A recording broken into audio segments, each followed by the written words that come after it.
Great to be here. I guess since you're here at 8, it means that you're really committed or trying to avoid work, or maybe both, right? But because you are here, we're actually going to have a two-part presentation. I'm not just going to talk about operationalizing AI across the enterprise and how you can pave a path for agentic AI, but I'm also going to share with you some learnings from progress as we rolled out AI within our organization, as well as why we believe that we can be a trusted partner for you in terms of delivering AI capabilities. So I think 2025 was really just hype, a lot of hype around agents, right? So analysts, industry experts, influencers, I think we're all painting this picture that in 2025 we were going to have these highly complex agents that were going to have access to rules, reasoning, ability to plan and do very, very complex things for our organizations, and that they would be deployed widely at scale. And I think the reality is that that world really hasn't emerged yet, right? I think a lot of us are experimenting with agents, but they are probably more classified around document summarization, translation, meeting notes, things like that. And so the question is how do we sort of get to that agentic future, and how do we start to prepare our organizations for that world? And so I think now that we're in September and we're maybe 2/3 of the way through the year, it's a good opportunity to pause and to sort of reflect on the state of AI and the state of agents as we think about the industry. And so I think outside of coding, where this really is starting to emerge, again, within the enterprise, I think the sort of opportunities are much more limited. So as you might expect, I spend a lot of time sort of listening to podcasts, reading a lot of articles, watching a lot of videos. And I should actually probably timestamp this presentation because as of today, I believe this information to be accurate. But I think the reality is that when you go and you read all of this information, right, there is so much hype. And that hype is exhausting, right? And I'm a fairly logical person, and that hype at times makes me want to tune out and basically ignore what some of this messaging is being pushed. And so that is definitely a barrier, I think, in terms of us being able to adopt this. But I think one of the challenges, though, is that this democratization of AI, everybody now has access to ChatGPT. Everybody has access to these vibe coding tools, and they think it's easy, right? I think they sort of fail to grasp that there's a lot that needs to happen to sort of scale that to our enterprises so that they are secure, that they have access to our data, and that they have all the governance that we need, right? So there's sort of a disconnect between sort of what you can do and what you can actually do, what you can do personally and what you can do for your organization. But I think regardless of all of this hype, I actually do believe that this future where we can have fleets of autonomous agents sort of doing work on our behalf, and we can have hundreds, maybe thousands of agents being managed by humans, is more probable than not, right? And I think that there's just a lot of work that we need to do in order to sort of structure our organizations to prepare for that, right? And so I'll touch on some of that as we go through this deck.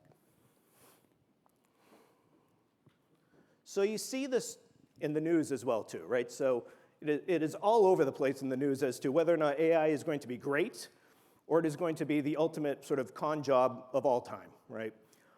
And so I'm sure many of you have seen this recent study from MIT. They were claiming that 95% of all AI pilots are failing, right? And this study was very interesting, went very viral. I think if I were to take a step back and say, what percentage of IT projects fail? I would probably say that number is probably pretty high as well. And I think if you layer on the nuance of AI on top of that, I think that probably makes it worse, right? I think the reality, though, of this survey is the sample size was only 53 people. So they only spoke to 53 people. They did a lot of research on a number of other organizations. And what I also read is that they may have only reached out to people who were struggling implementing AI solutions, right? So you might have sort of gotten what you expected in that situation. That said, I still think that it's a signal that maybe some of this isn't really as easy as it's being made out to be. On the other side, we have a study from Microsoft. And so this study from Microsoft was titled, this came out in July of 2025. The AI study was also, I think, from July or August. Microsoft's study was titled AI-Powered Success, more than 1,000 stories of customer transformation and innovation. And so they are saying, right, that 85% of the Fortune 500 organizations are deploying AI, and that nearly 2/3 of them are showing some benefit.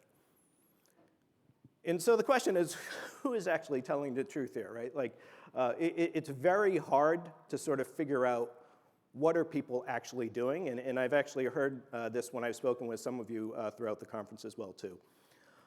And so I do believe that I think most organizations are experimenting with AI, right? I think that most organizations have provided tools or access to things like ChatGPT or to Gemini, and I think that that is starting to sort of percolate throughout the organization. We're going to do a survey or a show of hands in a little bit to sort of see how this room is. But I think the reality is that I think the majority of us are struggling to get some of these more complex workflows deployed to production. And actually, when I looked at this report, so I actually used AI to analyze this article and to sort of categorize it. And I was saying, well, what is the level of complexity in terms of the AI that was applied to solve these 1,000 use cases? Like, what are they actually doing, right? What would be the tool that would be used to solve that problem? And many of them just came up and they said, well, you know, they were able to be successful with this because they used Copilot for sales, right? They used Copilot, or they were leveraging GitHub Copilot in order to implement some of those capabilities. So I think that's more in alignment with, I think, what most of us are sort of seeing. And I'm not saying that there are not the possibility to do very complex implementations using AI. I think if you have a sound data strategy and you've been using machine learning for a long time, that gives you a great opportunity to extend that moving forward. But just sort of some general observations. All right, so this is a Gartner hype curve. This is also as of June 2025. This is really interesting to me because you know, I think it reflects probably where I think things are today. And so it starts with generative AI being in this trough of disillusionment, right? Which is that, like, we're all really excited about it.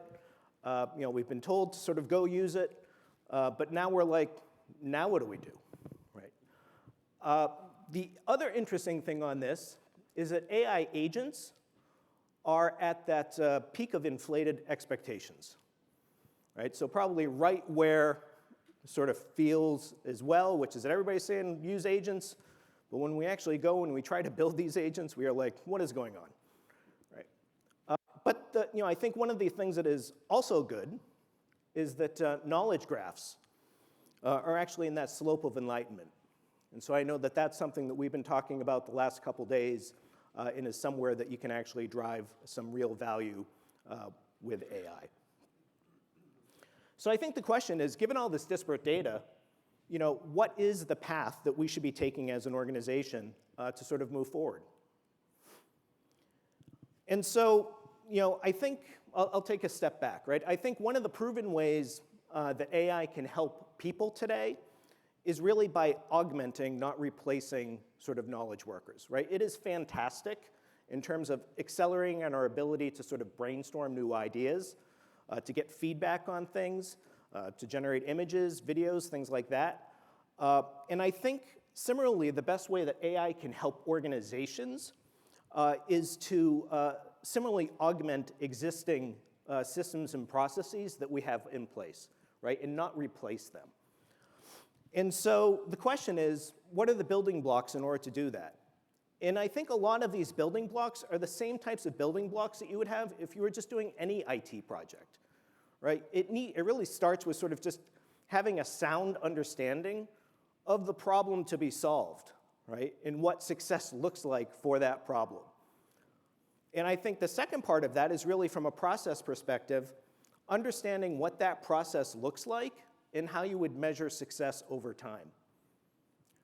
The second part is obviously data, right? Data is the fuel that allows these models to operate, The better the data that you give to the models, the better that they perform. And so we've been talking a lot about the last couple days in terms of why data is so important.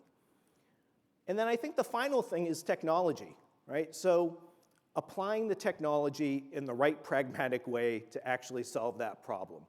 And so I think somebody yesterday was sort of mentioning that, when you have a hammer, everything looks like a nail. There is definitely a little bit of that going on with AI, in that we're trying to use AI to solve problems that we know how to solve and that we have been solving for decades, right? There are rules-based systems, there are other software systems that solve these problems. There is not a problem to be solved there, yet we're trying to reimagine it with AI, right? And so I think that that's probably incorrect. But I think if you get all of these things correct, right, you have an opportunity for success. And you start to see that with coding. You start to see that with sentiment analysis for customer service. But the other place that it actually works, right, is agentic RAG, right? So that is a beautiful intersection of all of these three things. And it is one of these sort of self-fulfilling prophecies, right? We can use AI to build the product. We can incorporate AI in the product. It makes AI better because you can give it better data. Data in context is king in terms of the types of things that we can accomplish. And it really works, right? And so humans who are interacting with these systems can get additional value out of it, immediately. And this is probably the best room in order to sort of fact check me on this, right? But I think most of you are seeing this type of value on the back end from systems like that. So clearly one of the paths, I think, where it actually is driving value. The problem is that if you get any one of these dimensions wrong, you're immediately off the rails and in that bucket of 95% of these projects failing, right?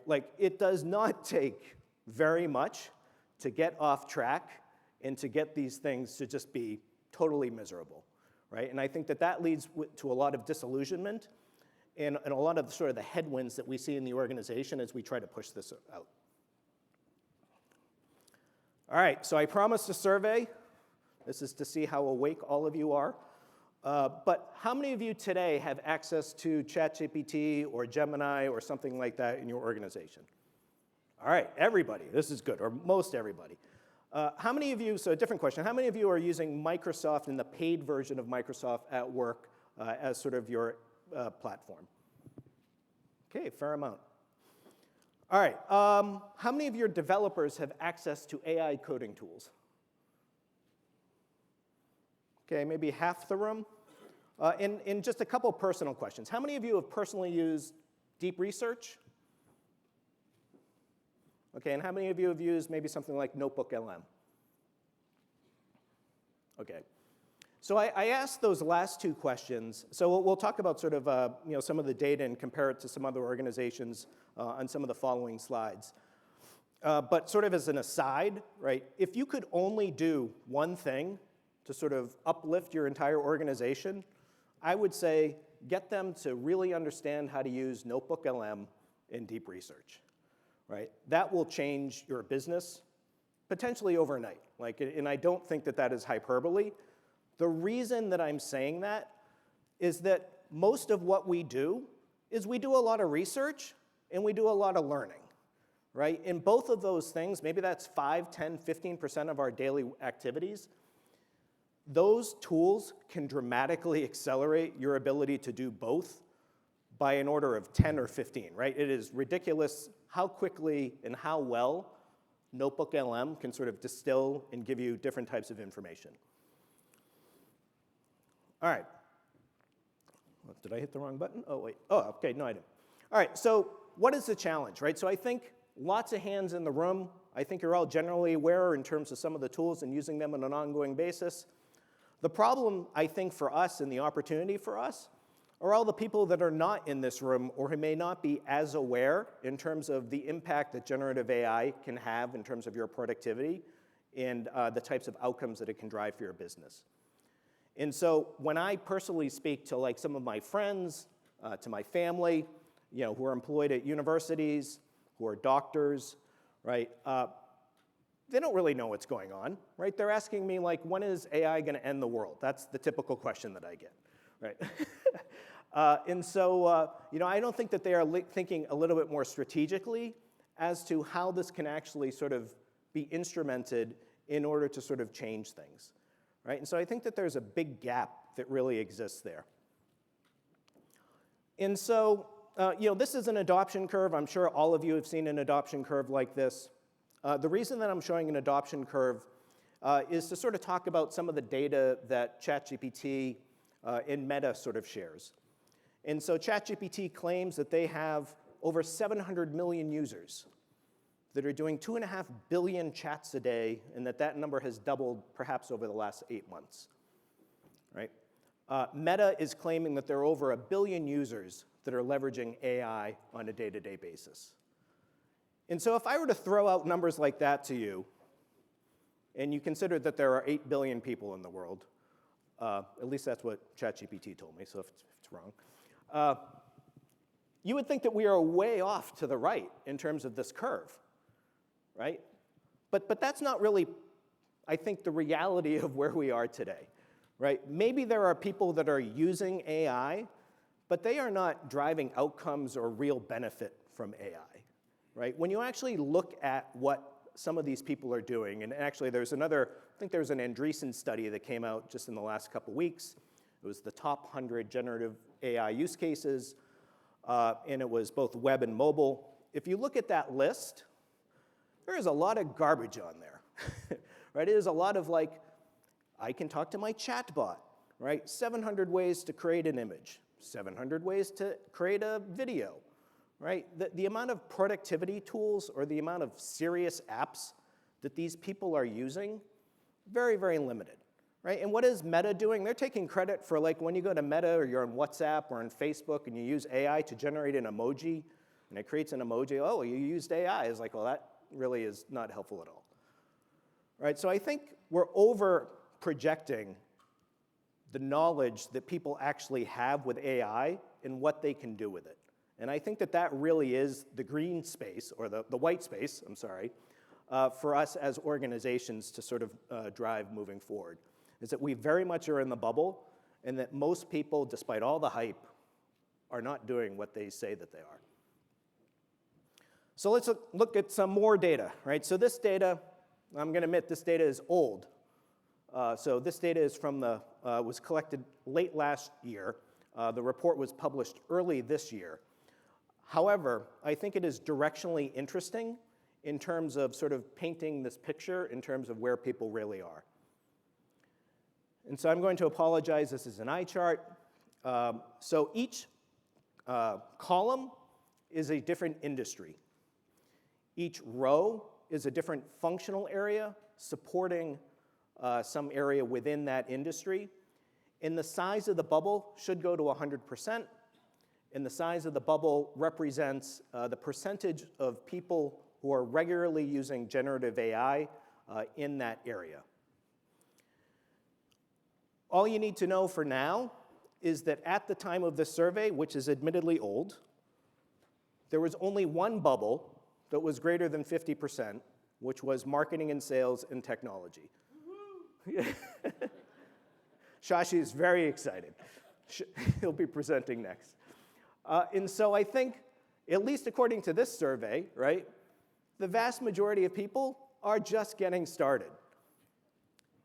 The other way to sort of think about this is, well, how broadly are they getting started, right? And so this is sort of going to the question of, okay, of these organizations that responded, how many of them are using generative AI in one or more areas? And what you see here is that this very quickly drops off, right? And there's actually an interesting activity in probably 2022 where there was, again, all of this hype, and everybody said, go use these tools, and they're like, oh my God, these things are awful, forget it, we're not gonna continue these pilots. But if you think about that previous slide, there were probably 12 or 13 rows on that slide, right? This is only going out to 5. If you were to extrapolate this out, there's a very good chance that the number of organizations that have actually seriously committed to deploying AI across their entire organization is very, very small. And so why is that important, right? So we talk about value streams, or work streams, or things like that, right? So value flows through our entire organization, right? Value doesn't just flow through marketing and sales, I'm sorry, or just engineering, right? You need to optimize that entire stream in order to get some of those benefits from AI. And so typically for all of us, right, we have a customer, they request something, it goes through multiple departments before that customer receives the value. And if you are just implementing AI, because you're supposed to implement AI, and you're driving some efficiencies, you may not actually be driving the right efficiencies to actually speed up that process. The other way to look at that is sort of through this lens, right? That this is, again, sort of a value stream map. Work comes in, value goes out. What's going on this screen is that we're basically mapping out all of the different steps that may occur in a process, and we're breaking it out into two sections. One, which is the active time, so that's the time that a human or maybe a system is actually spending on the keyboard to actually do the real work, right? And then we're talking about the wait time, which is the amount of time that occurs when that work is handed off from one group to another. And what you see here is that sometimes, so I think one of the problems that sometimes occurs here is that people get hyper-focused on like, I'm going to deploy generative AI to make running the sample test faster. And I have made it 25% faster. And now it only runs in 3 hours versus 4 hours. Well, you've actually solved nothing. You've just wasted a whole bunch of time, right? You don't even need AI to solve this problem. You just need to look at your process and get rid of the dumb, right? There's 4 weeks of wait time that is sitting here that you could just take out that doesn't involve magic tools, right? And so I think that this is part of the challenge that organizations have. The other problem that people have, and I've heard this in the last couple days too, is that we don't even know what this process is, because this process is embedded in the brains of all the people in our organization, and we haven't actually written it down yet. So it's hard to automate something that you don't fully understand, right? And so there is benefit, again, as we move towards an agentic future. You need to understand the problem to be solved, what it looks like, and this goes for coding as well too, right? Good architectural design, right? Like if I don't know what the architectural design is and I can't give that to my coding assistant, it's not going to be very effective, right? And if I can't give generative AI an actual process map of what I do on a day-to-day basis, it's not going to be effective, right? And so we have this mismatch of expectations. So I was just recently at the AI4 conference in Vegas a few weeks ago, and I was asking organizations one key question. I said, give me your best example of how you're using generative AI. And so these are some of the responses that I got. So I spoke to a top 5 Canadian bank. They had no generative AI that was deployed for customer use. However, they had extensively built a whole bunch of internal productivity tooling. And he gave a keynote, and he was saying, we have deployed hundreds of agents across our organization that are saving millions of dollars. And I started to panic. I was like, oh God, that's the person that is actually doing all of it. They figured it out, right? Like, what is he doing? So I spoke to him, and what they've effectively built, for all of you who have Microsoft Office Copilot, they replicated Microsoft Office Copilot. So every agent is, help me provide feedback on a document, help me draft an email, provide meeting summarizations, generate an image, merge my marketing content into this image, right? So we could all claim that we are using hundreds of agents at our organizations through that same lens. But I think that that was helpful in terms of calibration, right? Second thing, I spoke to some people that were consultants for the United States Postal Service right across the street here. They also did so they were working with hundreds of organizations across the globe. I think they had thousands of consultants in their organization. I was speaking to, I don't know, they were C-staff members. I don't remember their titles. And I said, what is your best example? He said, well, we built this really cool thing. I can take a picture of furniture, and it figures out whether or not it's in inventory. And I said, well, that's great.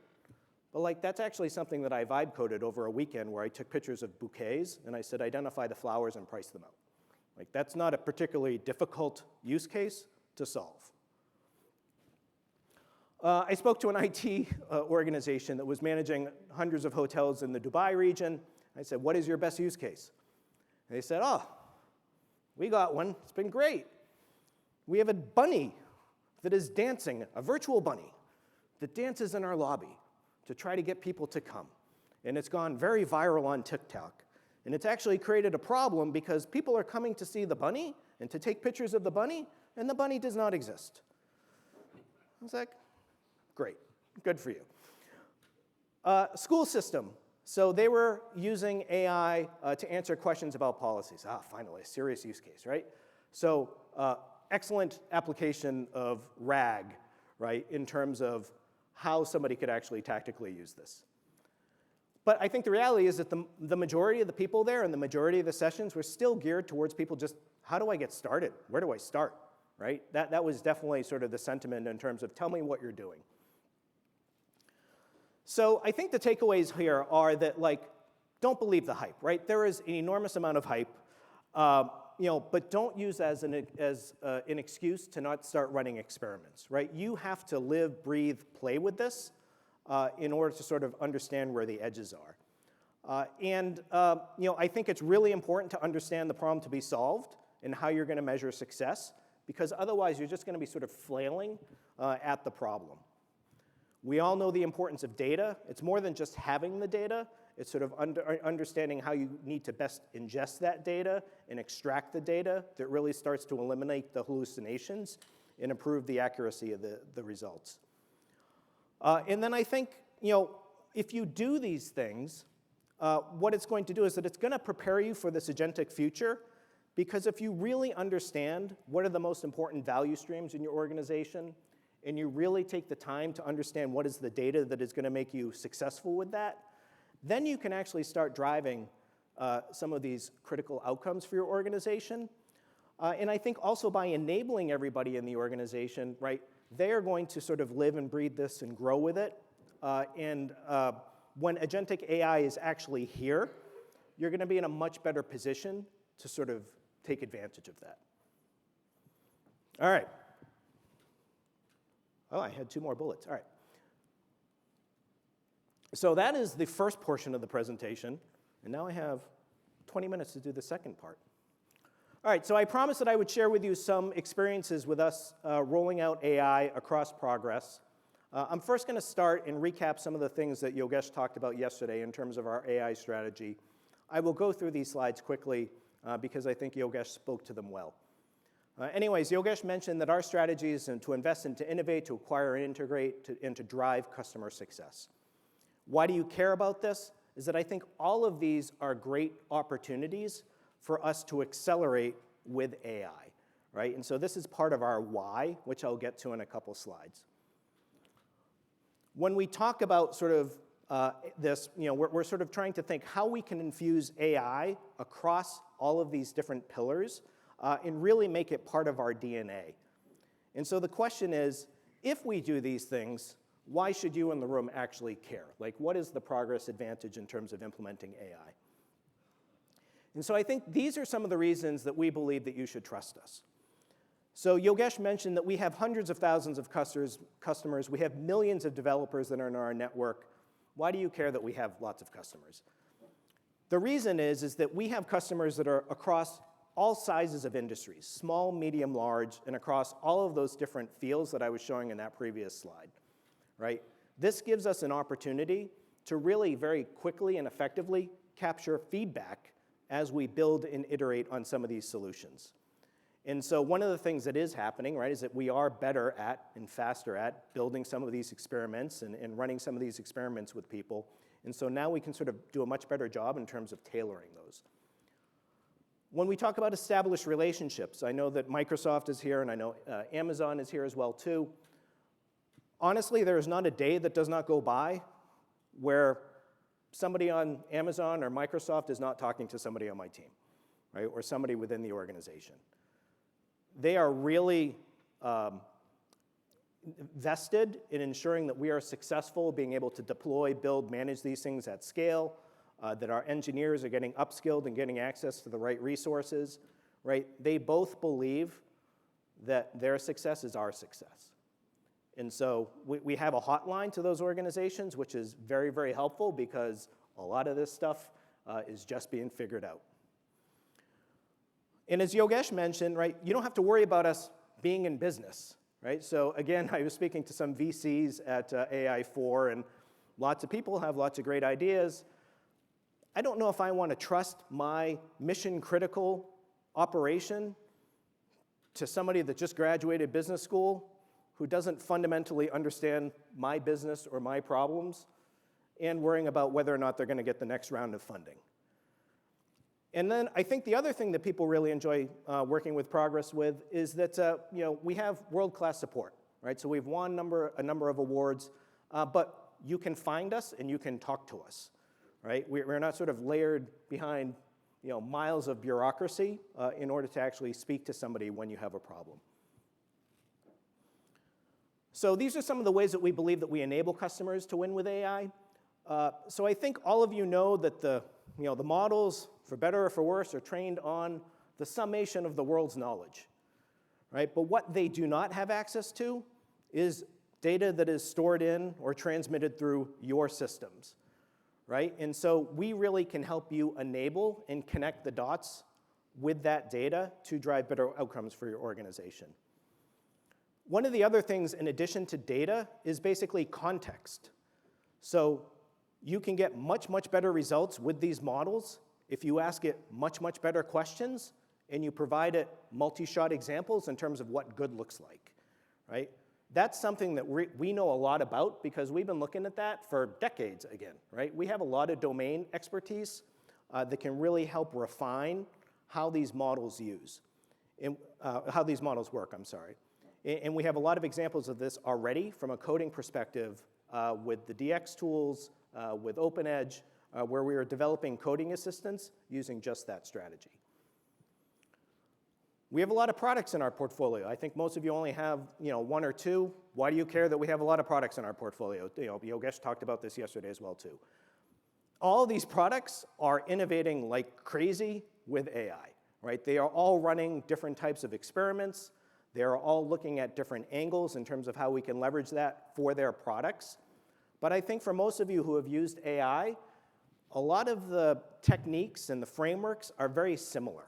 So there are building blocks there that we can basically extend. And so if we're smart about this, and this is part of my job, we can identify areas of reuse so that as people sort of figure things out, we can then take that off the shelf and use it again for something else. For those of you who do have multiple products, data is king. So I'll give an example. The Progress Data Platform is an example. We have an Infra 360 suite that we talk about. Let's say you have What's Up Gold, which does network monitoring. You have something like Flowmon that can monitor your network traffic. You have Loadmaster, which can measure your north-south traffic because it's a load balancer.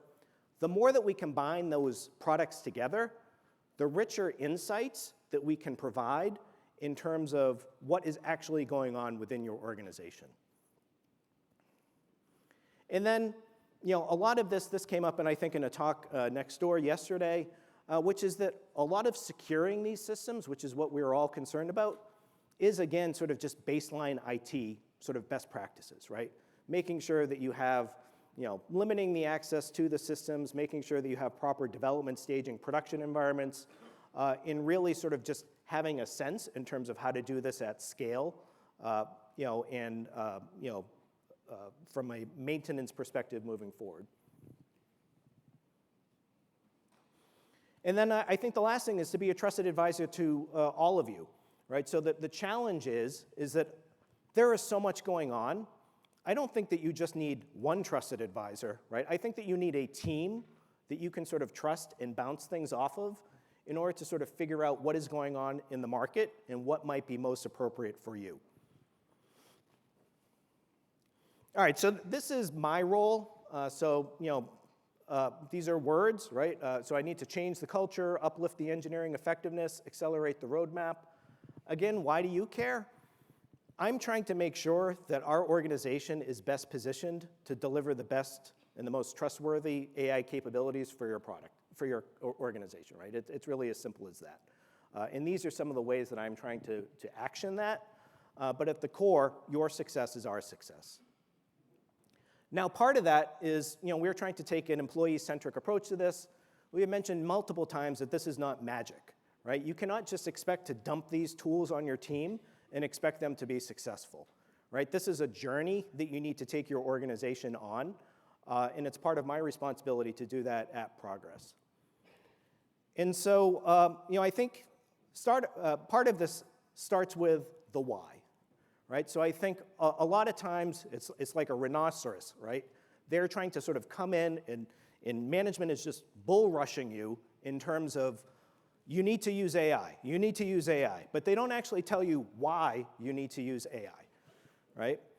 And I was at the Dell conference a few months ago, and I was in an executive session, and Michael Dell actually walked in. And a lot of people had a lot of questions for him as to what was the burning platform that he had for his organization in terms of adopting AI. And he had a fantastic answer, right? He said, I have to assume, and I'm paraphrasing, right? I have to assume that other companies are going to be able to build this faster, cheaper, better than we are. And he said, I need to become that company, right? And that was his mindset. And I thought that sort of encapsulated sort of the threat and the why versus like, we want to make more money. We want to drive efficiencies. Like, those are not things that people are going to have rallying cries around, but I think he really sort of articulated that well. So, whatever your reason may be, I would encourage that you actually share it with your team, right? But I think the flip side of this is that it's not just about the organization. This is an incredible opportunity for people to sort of reinvent themselves, right? There is an unprecedented opportunity where this is basically, again, all a greenfield, where there are no experts in ChatGPT who have been around for 5 years, right? If you want to become an expert in some of this generative technology, you just need to take the time to commit and to do it, right? And you can emerge as a leader. We've seen that a lot of these organizations have very sort of immature adoption. You can be, and your teams can be, the people that are sort of leading and driving that. But people just need to sort of step into it and take advantage of that opportunity. And so that's why we sort of frame it in terms of what's in it for your team, right? So I think people like being part of the problem in terms of solving something. I mean, part of the process in terms of solving the problem.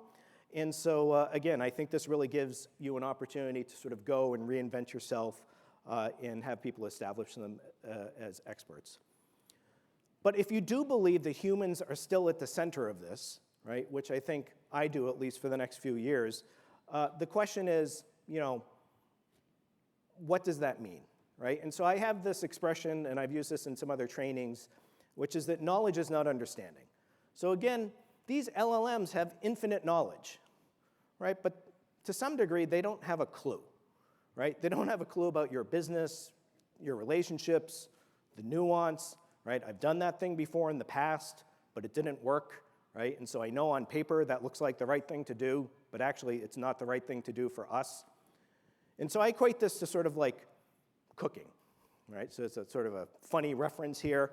But you can give me a cookbook. It does not make me a chef, right? You would probably not want to eat anything, right? But I have all the knowledge. It's all in that cookbook. I just need to put the stuff together and throw it in the oven, and it'll be done, right? It's not that easy. And so I think using LLMs is similar to that. All right, I was informed that this hamster wheel does not actually hamster or wheel, but it's a metaphor. But I think if you believe that people are important, then you need to understand that they are all probably buried in work already, right? And so this just feels like something else that they need to sort of go and do that's on the side, that's not really serious, right? And that leads to sort of problems, right? And so as leaders at an organization, right, you really need to have the conviction that this is going to save time and drive better outcomes for your organization, and that you're going to be willing to defer or to potentially deprioritize other work to help get them there, right? And I think otherwise what ends up happening is we're trying to do everything at once, and this is not magic, right? This requires some time and some mindfulness to actually learn, and if you don't give it that time, it's not going to be successful. So how did we do this at Progress? So we really sort of went all in, right? So I'm saying it's, all in, top down, bottom up, inside out, and I'll explain what I mean by this. So we've talked about this in some of the sessions in terms of management providing, sort of the leadership and the vision in terms of what is going on. But I think part of this is providing access to the tools so that people can be successful, right? So if you don't provide access to the tools, you're going to have a shadow AI situation going on, and you're going to have a whole bunch of security issues that you are going to need to deal with. The other thing is around having policies that enable people to be successful. So what I mean by that is that we previously had some policies at Progress that basically created so much fear, uncertainty, and doubt that it was easier for people to do nothing than to actually lean in and to try to run some experiments. So I think it's important to look at the policies and try to figure out, are the risks that you are trying to mitigate the same, or are you introducing other risks by not moving forward, right? And I think that that's a decision that each organization needs to make. We can provide access to all of this training for our team, but they need to lean in and do it, right? So this is a mindset shift for most of the people in the organization, that this is a fundamentally different way of working, and they may need to take some time outside of work in order to sort of go on this journey. The best way that this works, though, is that if it is from the bottom up, right? So we have invested heavily in communities of practice in terms of trying to get our champions to sort of share stories within the different business units and share across the organization so that they can see where this works and where this doesn't.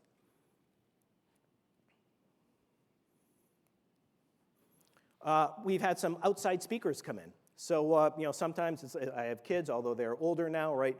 I can tell them to do things and they will ignore me. But sometimes we bring in outside speakers and they say the same thing, and suddenly is the best idea ever. Right? But I think it is helpful to sort of have outside voices come in and sort of reinforce that you're not just sort of making things up. All right, so I had these out of order, sorry. We also have people with networking, right? So I think events like this, I've been speaking to many of you trying to figure out what exactly you're doing with AI. How can I learn? How can I calibrate in terms of where I should be investing my time? And then finally, I have my role. So there's a lot of reuse that sort of occurs when we do this at an organization. And so trying to provide the vision and some of the tent poles in terms of what success looks like, I think is critical. All right, so if you have these pieces in place, you really want to sort of show progress over time. And so we mentioned that this is a rare opportunity for people to reinvent themselves. I'll give you a couple parallels. When I was in high school, I learned how to type. I did not want to learn how to type, but after I learned how to type, it was like a superpower that allowed me to create documents and do lots of my work much, much faster than if I had not, right? A better example might be Excel. I think some of you who have taken the time to sort of figure out how to use Excel, I am always in awe of the people who can use Excel. They can seemingly do work orders of magnitude faster than me, right? LLM, I think, is on that dimension, but 10 or 100x, right? But it's not magic. You need to go in, you need to learn, and you need to be deliberate about making a plan. But I think ultimately you want to move your organization through adoption, proficiency, mastery. Just having access to the tools is not enough. I think you have to have metrics that you can use to evaluate your team at each of these different stages because you want to be able to show progress, otherwise people will feel like they're getting stuck. So I know I had shown this sort of value stream before, and I think one of the mistakes that organizations make is, again, that they are not taking the low-hanging fruit. And so what I mean by that is that if you can find 10 or 15 or 20 minutes a day to save, that is going to compound over your entire organization. So in this example, if you have 100 employees and their loaded cost per employee is $35, and you save them 15 minutes a day, that's nearly $250,000, right? And so I think don't be dismissive of some of these small wins because I think they will add up, and as you sort of expand to sort of larger value streams in your organization, you can start to quantify this in a different way. Incidentally, this was a weekend project that I did on Replit as I was trying to sort of check out some of the vibe coding tools and see what was capable. So why do you want to do this, right? So I think I mentioned earlier is that the best opportunity today is to leverage AI to augment or to optimize your existing business processes. And I do think that that's where you need to start. But I think the real opportunity, particularly as you sort of create these small wins, is to really reimagine your process entirely as you sort of think about that as in an agentic future, right? So I think AI is going to allow us to sort of completely reimagine how we do our work. And so this finally is the time to start thinking outside the box and to reimagine what might be possible or solving problems that were previously impossible with AI. All right, so I only have 2 more slides because I see somebody giving me a hand, but I should be fine. So we talked about how we enable our teams with AI. First couple of these is, we want to get metrics. The second one, or the opinionated one, is around one of the biggest ways that we are driving, I think, better adoption within Progress. I'll give you an example with GitHub Copilot. Our developers have access to 10 or 15 different coding models. They work across a variety of coding languages, and there's a risk of having each of these different teams and team members try to figure out what is the exact permutation that is best for them in that particular situation. The opportunity is to be extremely opinionated and basically have your evangelists or community of practice leads basically say, for this repository, use this model with these system instructions, and you are locked in for 3 months. Talk to me in 3 months. I will figure out what the next set of instructions up for you are, and that way you don't have the churn of everybody trying to sort of concurrently figure this out. We have ongoing build guilds with Microsoft. We have additional training for each functional area. Again, enablement is not a one-time thing. This is a continuous process and is not going to be like flipping a light switch. And then finally, we talked about sharing the wins, right? I think it's really critical that you share the wins across the organization so that people see what is possible, so that they get excited, and so that this becomes sort of a tsunami of change. All right, so what are the key takeaways? I think it is critical that you share the why, right? Give the time to experiment, to grow and to learn. I think it's important that you establish metrics so that you can show progress over time. At some point, the CFO is going to want to see the value that is being generated here.